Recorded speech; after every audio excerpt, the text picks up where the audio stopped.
Good afternoon, ladies and gentlemen. What a beautiful audience. Thank you for joining me here today, and call out to everyone watching from the staterooms as well. We're here today to discuss the collapse of the British government. No, the collapse of the Ottoman Empire. A far more riveting lecture, I assure you. And in today's lecture, I'm going to be seeking to answer 4 separate questions. Question number 1. Was the empire in decline before World War I, 1914 to 18? Question 2. Why on earth did the Ottomans enter the war? Question 3. What caused the Ottoman defeat in the war? And question 4. Welcome. Question 4. How did this shape the region? And as I'm taking you through this, please remember that we're talking about an empire which lasted 600 years until 1922, much longer than an individual prime minister's premiership. And so, for it to come to a sudden end as it did after the First World War was a dramatic turn of events. A really great historical question that it's going to be my privilege to discuss with you. So, turning to that first question, was the empire in decline before the Great War? Let's start out by talking about some of the different geographical challenges that the empire faced throughout its history. Its geography stretched across different landscapes. These included the Nubian land, the mountains of the Caucasus, the deserts of the Gulf, North Africa. Now, you might look at a map and think that the empire was vast, and so it was. But the mountains and deserts served very limited uses. Judged by its exploitable land, the empire wasn't particularly large. It goes to the deceit of maps generally, and how they can transform or rather distort, our understanding of geographical power. To connect their population settlements, the Ottomans used roads and railroads, running over vast stretches of uninhabited land. And if you thought that was expensive and time-consuming, just imagine how it was to station their troops over these large distances. So, you could even have a large army, but if you have to spread it over a vast border, it's of much less use to you. And for anyone wondering, the pictures I have before you show Mount Ararat, as well as the desert of Wadi Rum, which are examples of the kind of territories over which the Ottomans ruled. Another important fact for you: the Ottoman peoples were always poorer than Western Europeans. From the mid-17th century, the Ottomans were plagued by economic problems, including inflation, as well as failings in tax collection. In fact, I think Turkey currently has inflation of about 70%, so they've got a thing going there. In addition to these problems, they had to deal with fires in crowded cities and a rise in banditry, which is kind of ironic because Ottomans and other peoples around that area were famous for the kind of banditry which saw European ships besieged from time to time. But this was now something that was seriously affecting the Ottoman peoples themselves. And it doesn't help, amid this background I'm describing, that the Ottomans were obsessed with fighting costly wars, as well as governing the conquered lands. So they've got a problem, and they also have an ideological problem which prevents them from solving their issues. This leads us to several further factors which caused the empire to be in decline prior to the Great War. One of the dynasty's unexpected strengths had been its practice of contested succession. Many children would be born to the Sultan's harem, and they would kill each other in pursuit of the throne. I happen to have my wonderful sister in the audience tonight, and I assure you, there was never any such infighting. Now, fratricide had the effect of removing weak potential candidates for leadership.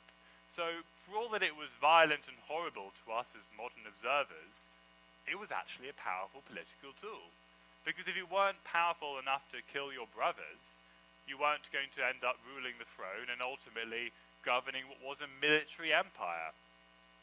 This practice, as I say, came to an end in the late 18th century after Mehmed III killed several of his brothers. Can anyone guess how many of his brothers he might have killed to get the throne? We've got 9. Any other numbers? 12, okay. Well, he killed 19 of his brothers. So he meant serious business. But the end of this practice meant the throne was open to less tactical rulers. The economic situation also became dire in the late 19th century. You have the Ottomans declaring bankruptcy in 1876, and in fact, more Europeans worked for the debt administration than Ottomans working for the finance ministry, which is the kind of fact that illustrates what dire straits they were in at this point in their history. Indeed, the Ottomans once again faced bankruptcy as World War I approached, a theme in their decline. The empire was also undermined by a new movement called the Young Turks. These people sought to restore the 1876 constitution and guarantee equal rights for all subjects of the empire. The Young Turks, incidentally, included Mustafa Kemal. Can anyone tell me his other name? Ataturk, very good, meaning Father Turk. And he would subsequently lead the Turkish nationalist movement after World War I. So even prior to the developments in the 1910s, you can see in the 1870s the kind of developments that are festering, which will ultimately have a significant effect subsequently. And this brings me to the matter of widening political conflict. So the Ottomans had been aided in the fact that their enemies were divided. You have the Habsburgs, an Austrian and Spanish dynasty, which fought religious wars in Europe, where they faced conflict with France, as well as within Germany. And no doubt many of you will be thinking about those conflicts you've studied throughout European history. Well, that's Ottoman history too. That's happening in the background of the Ottoman Empire. So always try to think about the global context of history, because even if you want to focus in on the one civilization, it's shaped by what's happening, or indeed what's not happening in other empires. So we have that ongoing fighting, but it begins to come to more of a close. You don't have the same kind of religious wars being fought in the 19th century as in earlier centuries. Even Tsarist Russia began to focus on weakening the Ottoman Empire, this commencing from the reign of Peter I in 1682. Gradually, the European states were regarding Islamic Ottoman Empire as a greater priority, individually and collectively within Christendom. So by the time the 20th century arrives, the Ottomans are dealing with these enemies. They're also dealing with a demographic crisis. Again, we see geography as a significant factor. How so? Well, in 1912, the Ottoman Empire's population was 32 million. By contrast, all the major European states had larger populations. Russia's empire alone spanned 129 million by 1897. And the fact that I keep referring back to these other empires, like that of Russia, gives you some sense of the competition and the levels that they, as Ottomans, needed to keep up in order to be a serious competitor. Indeed, by 1914, when World War I commences, the Ottomans had lost 8 wars in the last century and a half, and this includes 6 wars with Russia. So from 1850 to 1900s, the Ottomans have lost Egypt and Cyprus to Britain, Tunisia to France, Bosnia to Austria, as well as the eastern Black Sea territory and northeastern Anatolia to Russia. So these defeats are demoralizing, but they also burden the Ottomans with reparations that they have to repay. Did I see a question? No. Well, certainly happy to have any at the end. Tsar Nicholas I, in the mid-19th century, famously described the Ottomans as a sick man. In doing so, he coined a phrase, the sick man of Europe. And this is a phrase which remained in use throughout 20th century history, indeed in our own time. Russia also took on the name, the sick man of Europe, for its time. So that was one of his big influences. And the fact that we're calling the Ottomans by this name mid-19th century should raise a key question. We might be tempted to ask not why the empire collapsed in 1914, in the late, not 1914, after the First World War, but how it lasted so long. So let's turn now to the question of why the Ottomans entered the war. You can see here a humorous cartoon. The Kaiser, leave everything to me. All you've got to do is to explode. Turkey. Yes, I quite see that, but where shall I be when it's all over? So this is your classic Punch magazine, fine exemplar of British humour, if we ever had it, and it's telling, because yes, you have this partnership, Germany and the Ottoman Empire, but it's a partnership that chiefly favours one side. So let's go into how they became an ally to the Germans. Well, the Ottoman Empire had originated as a military entity, spreading Islam by conquering the lands of non-believers. Conquest was therefore fundamental to their religious and their political identity. We're talking about people who were highly persistent and were aware of their past failings. It was a crucial part of their political identity. So, in 1683, for example, they failed for the second time to capture Vienna. They must have really wanted some of that Zuckertort. The point here is the Ottomans were demoralized, but they nevertheless kept on fighting. And when this big war was breaking out, of course they saw their part to play in it. It's 1911, the cusp of World War I, and the Ottomans have suffered a significant military defeat. Italy invaded the Ottoman provinces in Libya, the last part of North Africa, without European rulers. So the Ottomans at this stage were somewhat pragmatic. They knew they would struggle to defend Libya, so they scarcely attempted to do so. And this marks a break with their military tradition. It emphasizes how on a level they knew they were in a weakened state. So this shows some of the desire to avoid entering into military conflict, which explains their initial attitude upon the outbreak of World War I. But that doesn't last, ladies and gentlemen, and you're going to see why. While the Ottomans initially managed to remain outside the rival alliances, even as late as summer 1914, the circumstances went against them. Oh, we know they weren't keen on joining because even in July 1914, Ottoman bonds were being sold in London to finance British enterprises on the Bosphorus, these narrows in Turkey, which are so important for trade. So there's clearly scope for the Ottomans to ally with one group or another. They could have chosen the Triple Alliance with Germany, or the Triple Entente, Britain, France.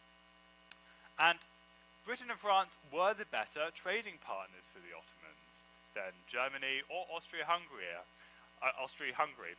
And the relations with Britain and France had even improved over the last year. But equally, Germany was a country with considerable political influence within the Ottoman Empire, and that extended to its military. We speak of the Germanization of the Turkish army for that very reason. So, given the balance that I've described, why did the Ottomans ultimately ally with Germany? I submit this was due to a combination of strategic and practical reasons. Rather, structural and practical. So, let's start with the structural reasons. Germany didn't seek to colonize the Ottoman Empire, unlike other European countries. Britain and Russia, by contrast, had taken Ottoman lands recently. France wanted Syria. Russia had long wanted to capture Istanbul, this former Christian haven, or Constantinople as it had been known. So, in that context, you might say that Germany seems like the less threatening entity. And indeed, after the war, Britain and France waste no time with dividing up the empire, as we'll see. So, they were choosing the lesser of two evils, as far as their purposes were concerned. Moreover, Britain and France had little to offer the Ottomans. They weren't prepared to give them the territories of their Greek ally, for instance. And having spent a lovely day-to-day in Rhodes, I can see why that would disappoint the Ottomans. Now, let's turn to the practical factors at play. While mobilizing for war on the 1st of August 1914, Britain did something that was a tad bit silly. It seized two vessels that had been completed in British shipyards, which had been intended for and paid for by the Ottomans. So, I want you to remember that the British had commissioned these ships into the Royal Navy, even though there were 400 Turkish officers and seamen who were waiting to sail them. And it must have been a little disillusioning to see those ships going off when the Turks had been expecting them.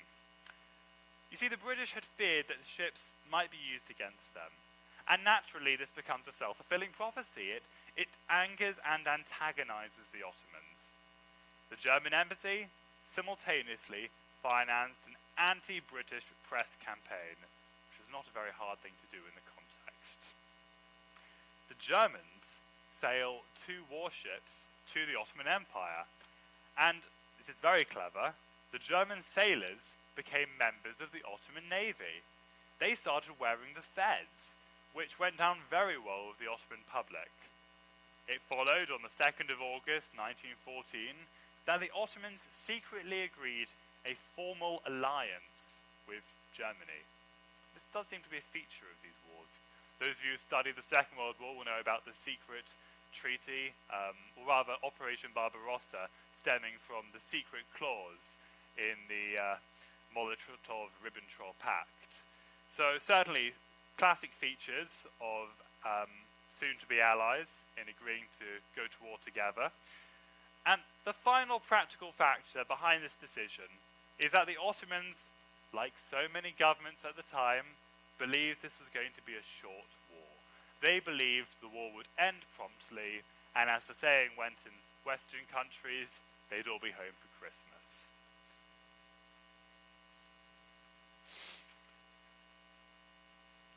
Now that you've heard why the Ottomans went to war, let's turn to the question of what caused the Ottoman defeat.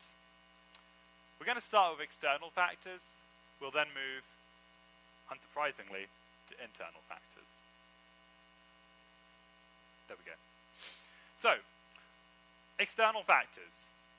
One key factor was that the European states had developed their armies over several centuries. We'd already started to talk about that earlier.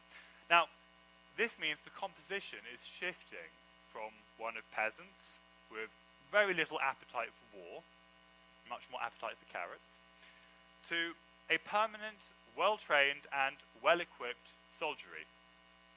This matches the might of the Ottomans with their standing armies, an ever-powerful threat.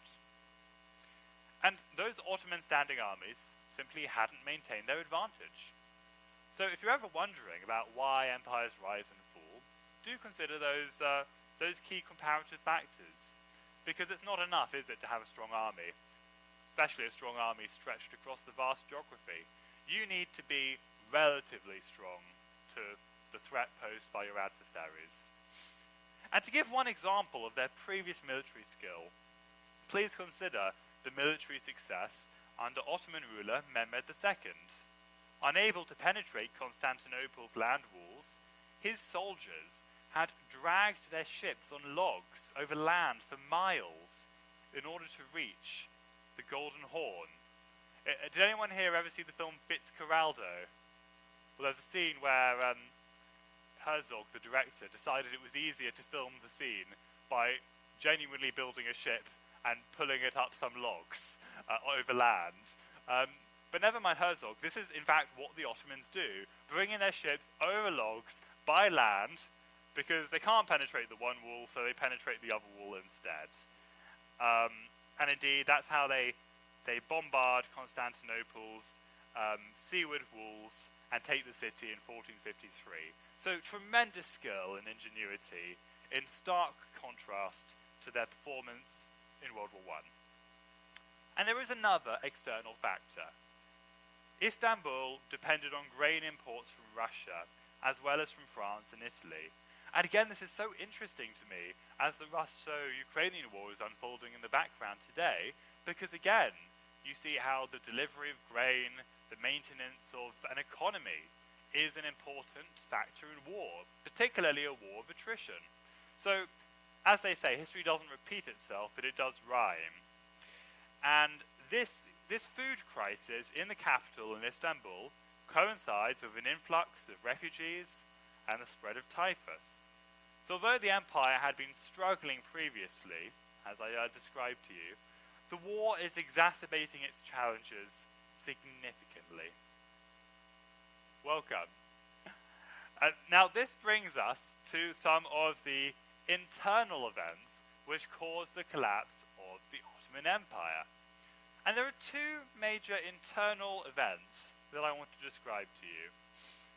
In the first case, from 1915 until the early 1920s, the Ottomans deported the Armenians from what is today Turkey. In doing so, they killed an estimated 600,000 to 1.5 million Armenians. Many of these people died from starvation, from long marches, and from massacres by the Kurds. This is significant emotively, and also because it marked the 20th century's first program of ethnic cleansing. Most scholars today, practically all, classify this as genocide, but Turkey denies the scope of what happened, again to this day. And it's one of those things where a country still grapples with the legacy of its past. And in that vein, we see how history is ongoing. The history of the Armenian genocide is partly the history that continues into the modern day, as it continues to be written and studied and interpreted differently in different countries, as I've described, with Turkey being this exception. So, why did the killings take place? Well, the war raised tensions between the Ottomans and minorities within the empire.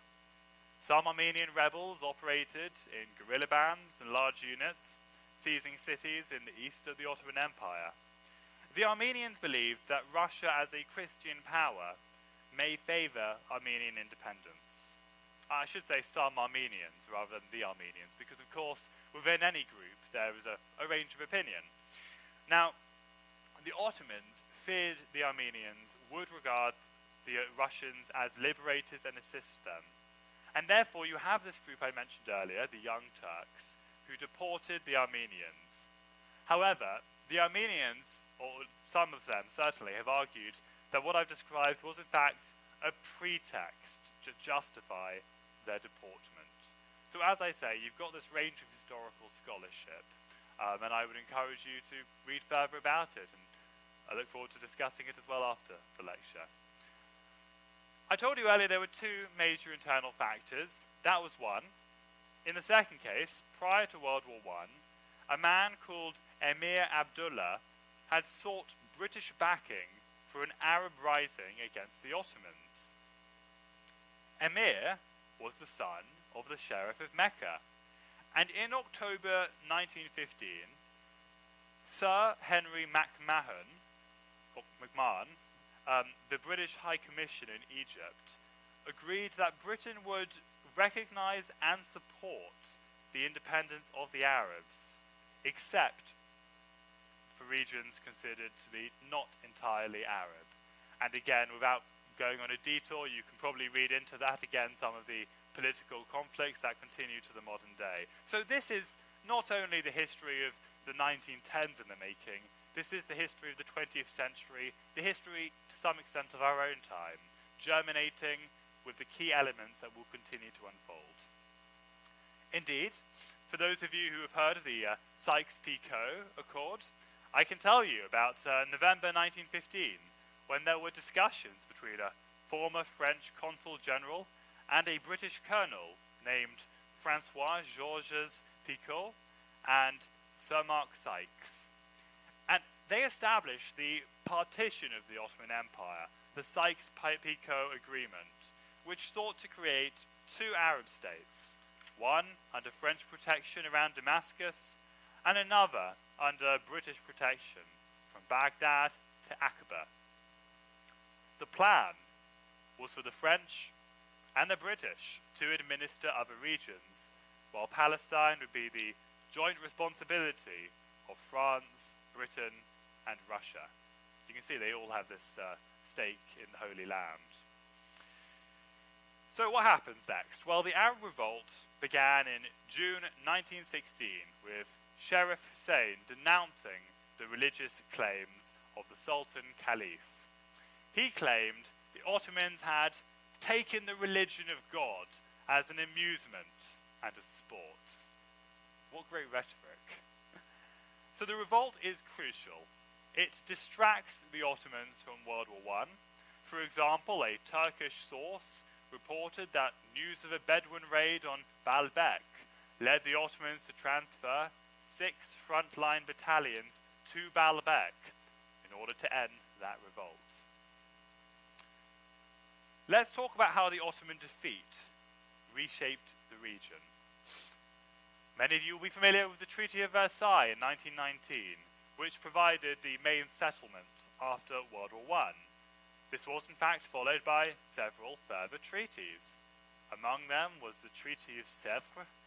This was signed in August 1920, but it was incomplete. The Soviets had to sign their own treaty with the Ottomans, establishing a border across a divided Armenia.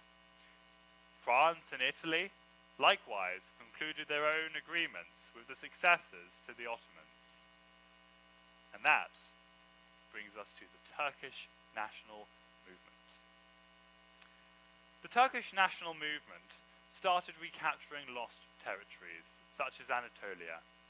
And when this threatened the Allies' peace accord, the Sultan's Grand Vizier, or advisor, Damad Ferid Pasa, declared Mustafa Kemal and his associates were rebelling against the Sultan, deserved execution.